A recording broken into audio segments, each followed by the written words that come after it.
अनादिकाल से ही तीर्थों का एक विशेष महत्व रहा है। तीर्थ का अर्थ है पवित्र करने वाला। उस नदी, सरोवर, मंदिर अथवा भूमि को तीर्थ कहा जाता है जहाँ भगवत दिव्य शक्ति का वास माना जाता है। ठीक ऐसी ही एक जगह हिंदुओं का पवित्र तीर्थ रामेश्वरम भी है। रामेश्वरम तीर्थ देश के दक्षिणी राज्य तमिलनाडु के रामनाथपुरम में स्थित है। 4 धाम यात्रा और भगवान शिव के 12 ज्योतिर्लिंगों में से एक होने के कारण रामेश्वरम का महत्व और बढ़ जाता है। शंख के आकार वाला रामेश्वरम चारों ओर से हिंद महासागर और बंगाल की खाड़ी से घिरा हुआ है। तमिल साहित्य की सर्वश्रेष्ठ रचना कंब रामायण में इस तीर्थ से जुड़ी एक कथा का उल्लेख भी मिलता है। महर्षि कंबन द्वारा रचित कंब रामायण में वर्णित एक कथा के अनुसार भगवान राम जब लंका पर चढ़ाई करने के लिए समुद्र के किनारे पहुंचे तो उन्होंने लंका पर विजय प्राप्त करने के उद्देश्य से एक शिवलिंग की स्थापना और यज्ञ करने का निश्चय किया। यज्ञ की पूर्ति के लिए किसी योग्य आचार्य का होना अत्यंत आवश्यक था। ऐसे में किसी ने भगवान राम को सुझाव दिया कि रावण एक प्रकांड पंडित होने के साथ साथ शिव जी का परम भक्त भी है,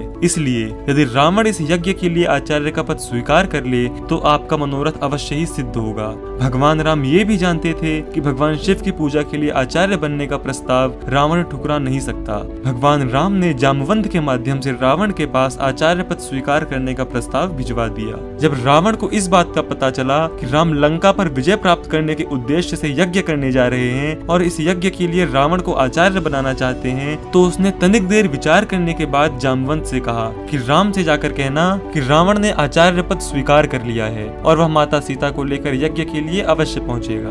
अपने वचनानुसार रावण यज्ञ के लिए माता सीता को साथ लेकर आचार्य बनकर पहुंच गया।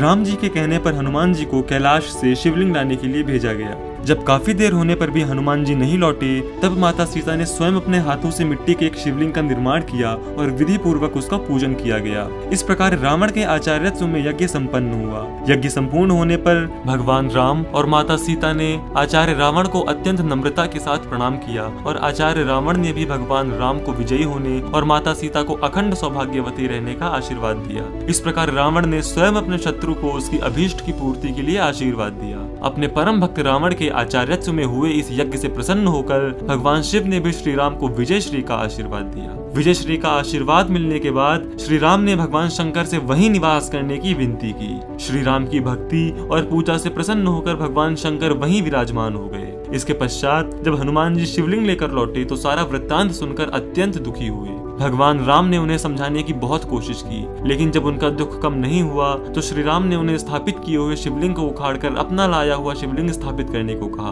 अपनी तमाम कोशिशों के बावजूद जब हनुमान जी उस शिवलिंग को उसके स्थान से नहीं हटा सके तो भगवान राम ने हनुमान जी द्वारा लाए हुए शिवलिंग को उसी शिवलिंग के बगल में स्थापित कर दिया। इस प्रकार भगवान राम के शिवलिंग को रामलिंगम और हनुमान जी द्वारा लाए गए शिवलिंग को विश्वलिंगम कहा गया। शिवलिंग की स्थापना के बाद जब ऋषियों ने भगवान राम से रामेश्वरम का अर्थ पूछा, तब भगवान राम ने रामेश्वरम शब्द की व्याख्या करते हुए कहा था कि रामस्य ईश्वरा यह सह रामेश्वरा, अर्थात जो राम के ईश्वर हैं वही रामेश्वर हैं। राम जी द्वारा की हुई व्याख्या सुनने के बाद भगवान शंकर मुस्कुराते हुए माता पार्वती से बोले, हे देवी, श्री राम की ये व्याख्या उनकी उदारता का स्वरूप है। जब माता पार्वती ने शिव जी से रामेश्वरम का अर्थ पूछा, तब शिव जी ने इस शब्द की व्याख्या करते हुए कहा कि रामः ईश्वरो यस्य सह रामेश्वरा, अर्थात राम जिनके ईश्वर हैं वही रामेश्वर हैं। रामेश्वरम की भौगोलिक स्थिति, इसकी शिल्प कला और इसकी बनावट इसकी सुंदरता में 4 चांद लगाने का काम करती है। रामेश्वरम का गलियारा उत्तर दक्षिण में 197 मीटर और पूर्व पश्चिम में 133 मीटर तक फैला हुआ है। 6 मीटर चौड़ाई और 9 मीटर ऊंचाई वाले इस गलियारे को विश्व का सबसे लंबा गलियारा होने का दर्जा प्राप्त है। रामेश्वरम मंदिर की लंबाई 1000 फीट और चौड़ाई 650 फीट है। मंदिर परिसर में कुल 22 कुंड हैं। ऐसा माना जाता है कि इन सभी कुंडों का निर्माण भगवान राम ने स्वयं अपने अमोघ बाणों से किया था।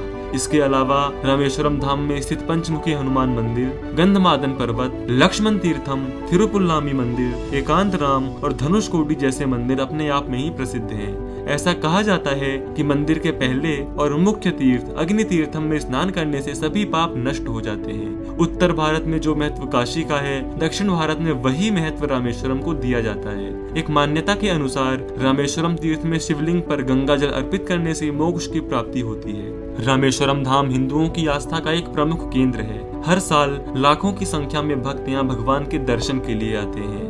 भारत समन्वय परिवार का प्रयास है कि हमारे पवित्र पावन तीर्थों की महत्ता और पावनता का संदेश जन जन तक प्रेषित हो और इनमें निहित मानव कल्याण के संदेशों से भावी पीढ़ियां प्रेरित एवं लाभान्वित हो।